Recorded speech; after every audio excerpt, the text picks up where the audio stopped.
You are listening to a special feature episode of So What, a podcast from Canadian Mennonite University. Hello, my name is Jonas Cornelson, and I'm the host of So What from CMU. CMU is in Treaty 1, Winnipeg, Manitoba, and I'm in Treaty 7, Calgary, Alberta. For the winter of 2022, now slowly becoming spring, I've been having conversations on reconciliation in Canada with Christy Anderson, CMU's Indigenous Engagement Advisor. Some of the inspiration for Christy's involvement in this series came from a sermon she gave in a chapel service at CMU. This was in fall of 2021, shortly before Canada's first National Day for Truth and Reconciliation. With the title, Destroy This Man-Made Temple, Christy tells her own faith story and calls for change in how settler Christians relate to Indigenous peoples' traditional spiritual practices and ways of knowing. I will be speaking with Christy about selected clips from this sermon on the podcast, but it deserves to be heard in full. The chapel service last September where Christy spoke was not recorded, but she generously re-recorded her message at CMU's studios this winter. Thank you, Christy, for this gift of your story and wisdom. Without further ado, here is Christy Anderson. The name of this sermon is Destroy This Man-Made Temple. Christy Anderson Indigenous nin Penemutang Indoji nin Mahigan Indodem. The name that was gifted to me in ceremony is Old Bear Woman. I want to welcome you here today and recognize that we are blessed to live and learn on Treaty 1 territory, the original and unceded territories of the Anishinaabe, Cree, Oji-Cree, the Dene, Dakota, and the homelands of the Métis Nation. We acknowledge that when our ancestors signed Treaty Number 1, 150 years ago, Indigenous nations did not hand over their rights to these lands. Rather, they entered into nation-to-nation agreements with settlers to share this land, that we may all live peacefully together and have access to Menobimatsawin, or the good life. As we approach the historic first National Day for Truth and Reconciliation on September 30th, I would like all of us to reflect on what it means to be signatories to treaties, agreements that were made to share in the bounty and benevolence of Her Majesty the Queen and her servants.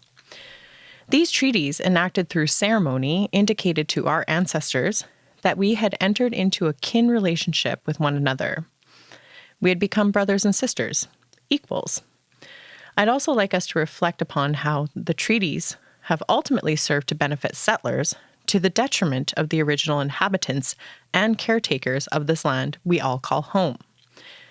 As we reflect on our past 150 plus years of relationship, I challenge each one of you to consider how you might personally, and we might collectively, respond to the Truth and Reconciliation Commission's 94 calls to action, and to think about how we might become better neighbors and relatives to one another as we move forward in a spirit of righting relationships. I've never considered myself a preacher, nor did I imagine that I would be standing here today giving a sermon. However, I did receive a vision a few years back that God needed me to share what has been divinely shared with me through my journey of coming to know and understand who I am as an Anishinaabe feminist Christian. When I was an undergraduate student here at CMU in 2009 to 2011, I loved learning about the Bible so much that I seriously considered pursuing a master's in theology, but God had other plans for me. Instead, I took a leap of faith and followed the prompting of the Great Spirit, which led me to study the history of Indigenous peoples of this land in grad school.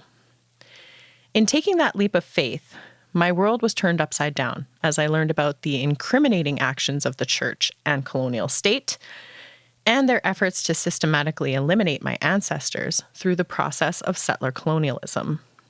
Thus began the process of decolonizing my own mind.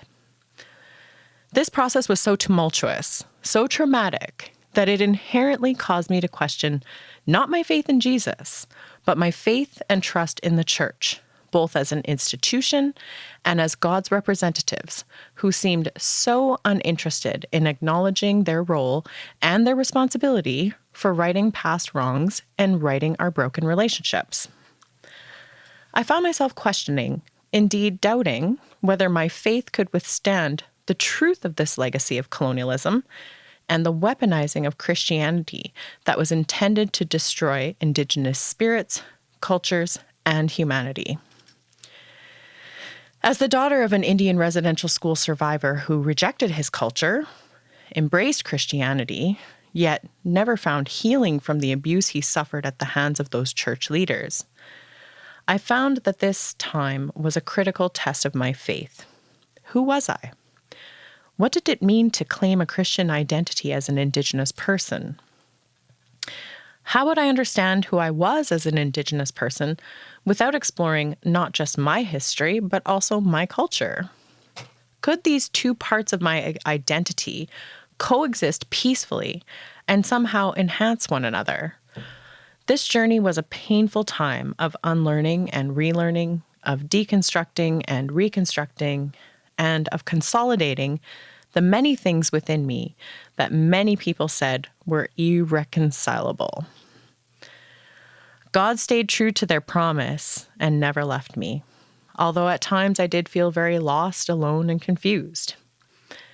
This sermon today is a reflection of what I have come to know and understand about the nature of God, state and church-sanctioned genocide, the illusion of cultural and moral superiority, and our shared human experience in the settler state of Canada, a state that was built upon a foundation of Western, patriarchal, white supremacist Christianity.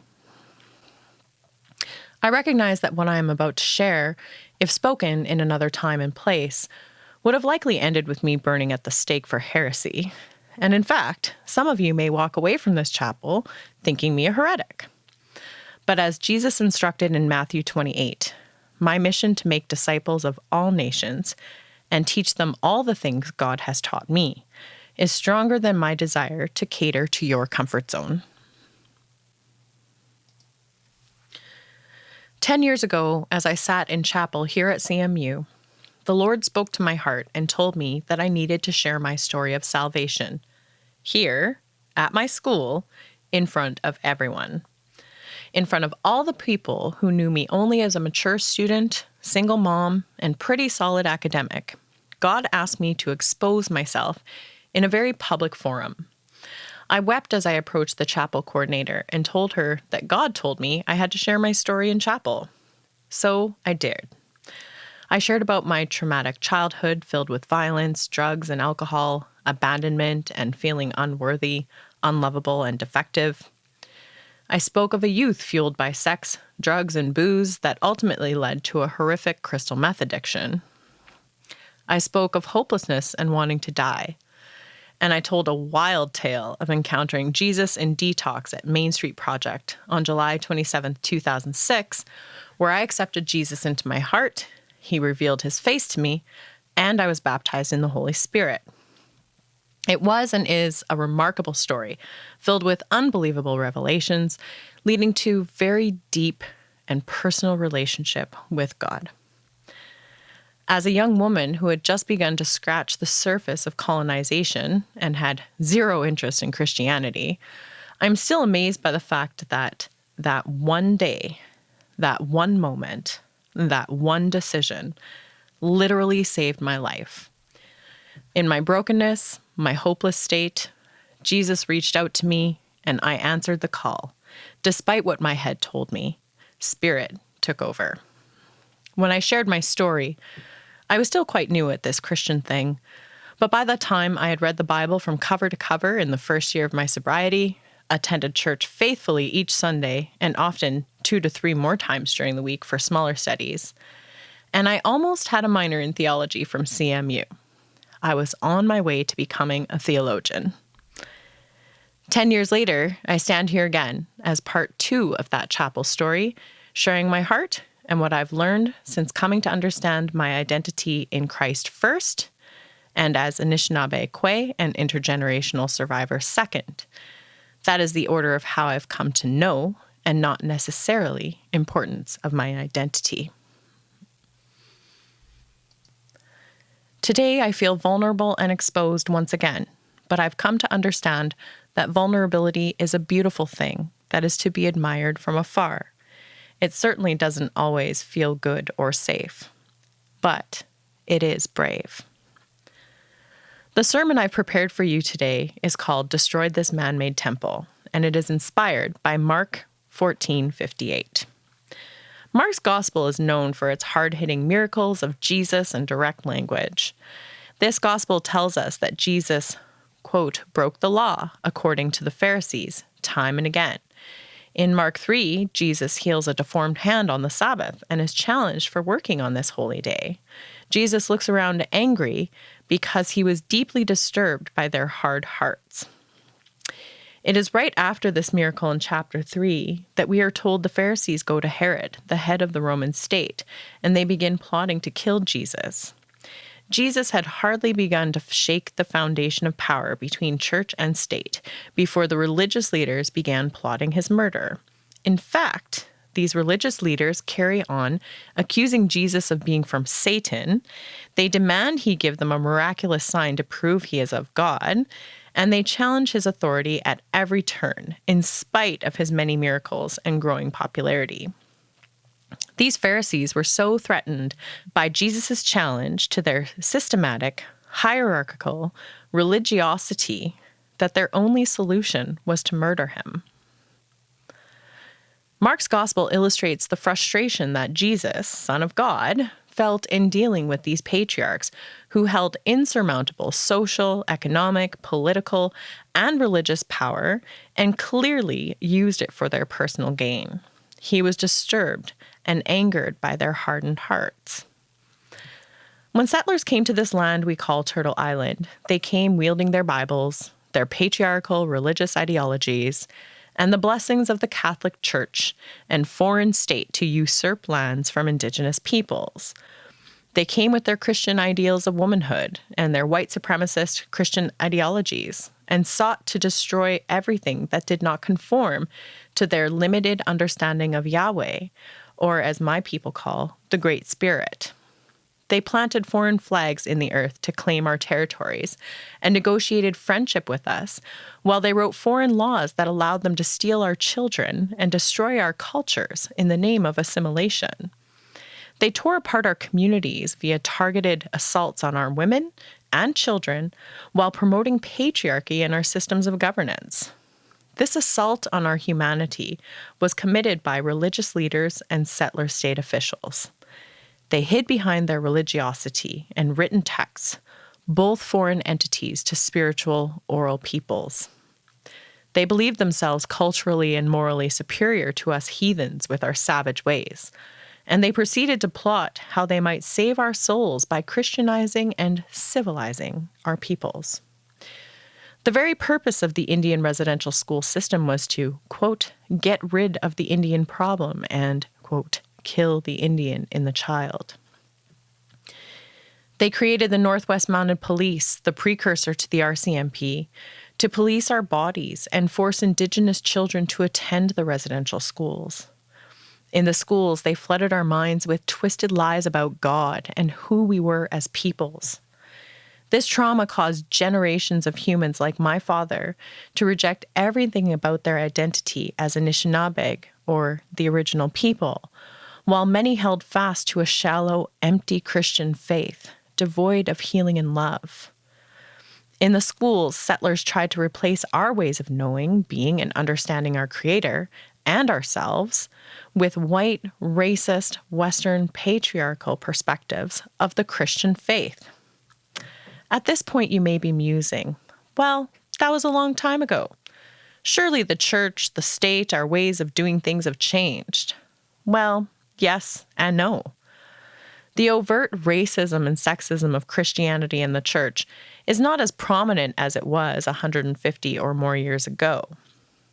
But what if I told you that covert or hidden racism and sexism still runs rampant in both our state and churchly structures? These man-made systems, both the settler state ones and our holy religious temples, were built upon a foundation of Western patriarchal white supremacy and therefore require closer scrutiny and critique. There was a time when I was very new to this Christian thing, and the Western version of Christianity worked.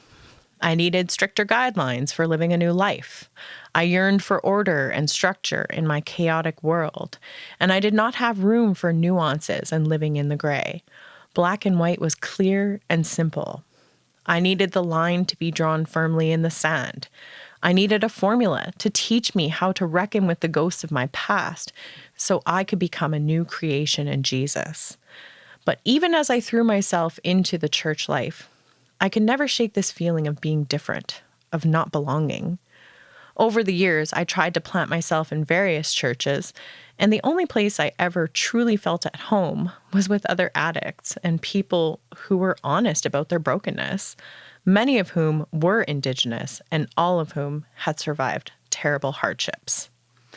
The people I felt most at home with in the church were people who craved God deeply because they knew for them, like me, it wasn't a nice tradition they grew up with. It was a matter of life and death. I reckon by now you may be thinking to yourself, my church is not racist or sexist. Or, well, the church and state are no longer tangled as they once were. Things are different now. To this, I would ask you to reflect on a few things. First, how many Indigenous peoples call your church home? You may think your community of faith is open to all people, that everyone is welcome. But the number of Indigenous peoples who commit to worship and fellowship within your community of faith will tell you how hospitable you truly are and how relevant your Jesus is to the original inhabitants of these lands. You see, when white supremacist Christianity infiltrated these lands through settlers, the church told us that we could not be saved and know Christ if we retained our cultural and spiritual practices. They told us that we had to leave all of those heathen, savage ways behind us or drown in a lake of fire. As Indigenous peoples across Turtle Island are reclaiming our stolen cultures, how open are you to engaging with and respecting ways of knowing Creator God that look different from what you are used to? Does the thought of Indigenous cultures, spiritual practices, and faith together make you feel uncomfortable? Are you afraid that you may compromise your own system of belief if you honor practices outside of what you are accustomed to? Does the idea of Indigenous ceremonies and Jesus make you wince or cringe? If any of this resonates with you, you're sure to find Indigenous peoples who will not feel safe in your community of faith because they simply cannot be who they are in your church community. This is, of course, not a universal experience, as generations of us have been successfully assimilated to white Western culture and Christianity. However, this is a very real contemporary problem, one that I suggest needs tending across all denominations. If the church, if Jesus is to be relevant to all of God's people, the Western church needs to create space for Indigenous people to participate indigenously. Decolonizing Christianity is the opposite of assimilation. This means decolonizing the church is about creating space for indigeneity to bloom. Second, while the church and state are no longer as tangled in the proverbial social and political web as they were in our settler colonial beginnings, the hierarchical, patriarchal structures of the state remain omnipresent in church structures, even in spaces like CMU, where the intention to make decisions as a community is built into the system. It is the oft invisible legacy of settler colonial institutions in Canada that remain unacknowledged and unchallenged for the manner in which these spaces cater to whiteness and male privilege. What is not so obvious to those who fit the silent requirements of spaces like these is the alienation of one who may feel welcome, but still does not feel quite like they belong. It is within these churchly spaces where Indigenous peoples must conform to whiteness in order to be acceptable, and quite frankly, often to even make it through the door.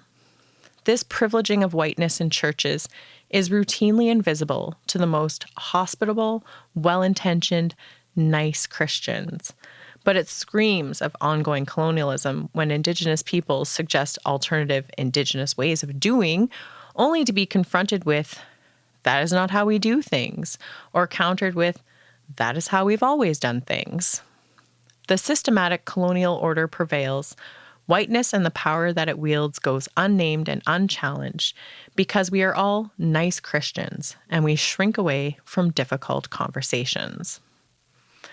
If I had $1 for all the times I've heard, "I don't see color," or "We are all God's children," used as a blanket response to invalidating Indigenous experiences while upholding Western Christian privilege, I would have a good start on a college fund for my children. This is the legacy of white supremacist, patriarchal Christianity that will not die on its own. It needs to be destroyed. Mark 14:58. And we heard him say, "I will destroy this man-made temple, and in 3 days I will build another that is made without hands." There's some confusion in this text as Mark claims this testimony against Jesus came from false witnesses. In Matthew 26:21, we see a parallel scripture that claims 2 men declared, "This man said, I am able to destroy the temple of God and rebuild it in 3 days," as testimony against Jesus' supposed heresy. The actual words of Jesus appear in John 2:19, where the religious leaders demand a miraculous sign to prove his authority from God, and Jesus says, "All right, destroy this temple, and in 3 days I will raise it up." The incredulous witnesses are appalled by the idea that a temple which took 46 years to build could be destroyed and rebuilt in 3 days. But let us think about that for a moment, what destroying the man-made temple could mean from Jesus' perspective. Jesus was clearly annoyed, to say the least, with the way that religious leaders were running the temple of God. He flipped tables over in anger at the buying and selling of doves and changing money in Mark 11, and condemns the Pharisees for being leaders who look good on the outside, but on the inside, they are evil in Matthew 23. He even goes so far as to call the religious leaders snakes and children of snakes. Jesus spoke out angrily against the leaders of the church who had come to value the customs, the religiosity of Judaism that privileged the few over loving the widows, orphans, and social outcasts, those who had no power, that Jesus chose to spend his time with.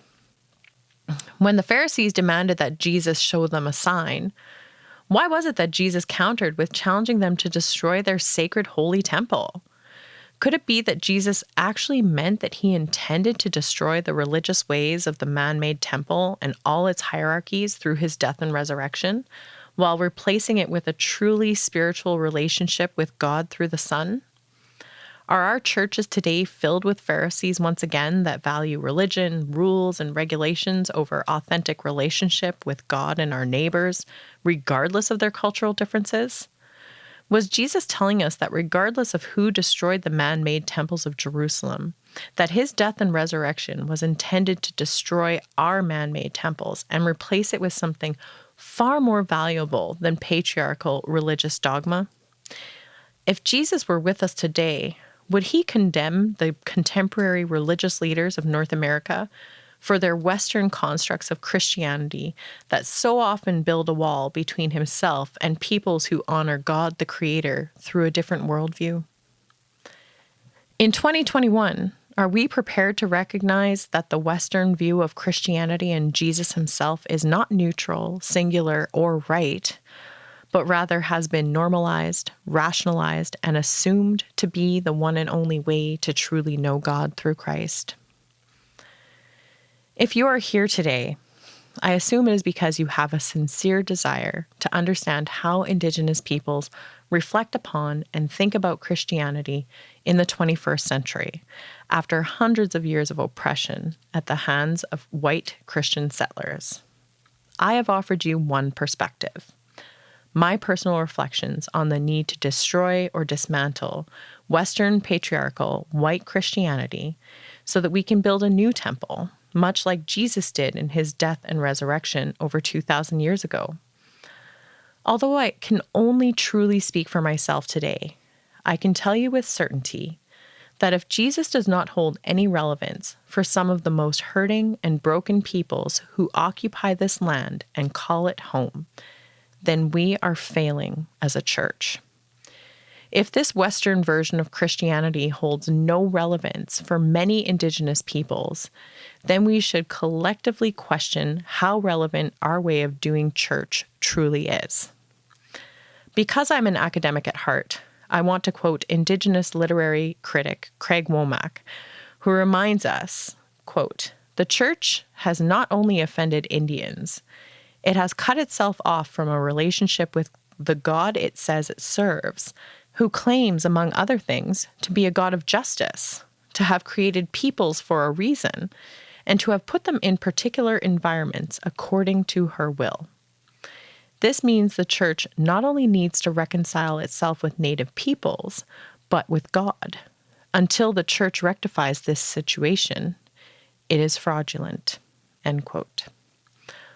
Womack is calling on Western Christians to reconcile the fact that its collective offenses against Indigenous peoples are a contemporary part of its broken relationship with God.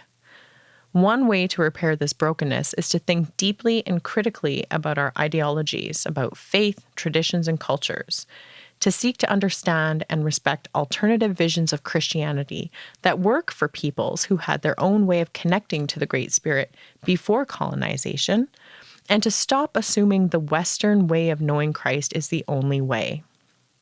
Cultural and moral superiority is the illusion that upholds Western patriarchal white supremacist Christianity. It benefits the few to the detriment of many. As we prepare our hearts, minds, and spirits for this National Day of Truth and Reconciliation, I do not want to dismiss the challenges that remain in rebuilding the trust of Indigenous peoples with communities of faith. That is a long road to travel with multiple levels and generations of healing. But I do want to leave you with this final thought. If your spiritual belief system or your church does not allow for difference, if your community of faith is not actively working to create space for Indigenous peoples to come as they are, cultural and spiritual practices and all, the risk becomes more generations of an irrelevant Jesus for people who do not fit the mold of a Western construct of Christianity. The provocative and somber challenge of Jesus remains relevant today. We must actively work to destroy this man-made temple.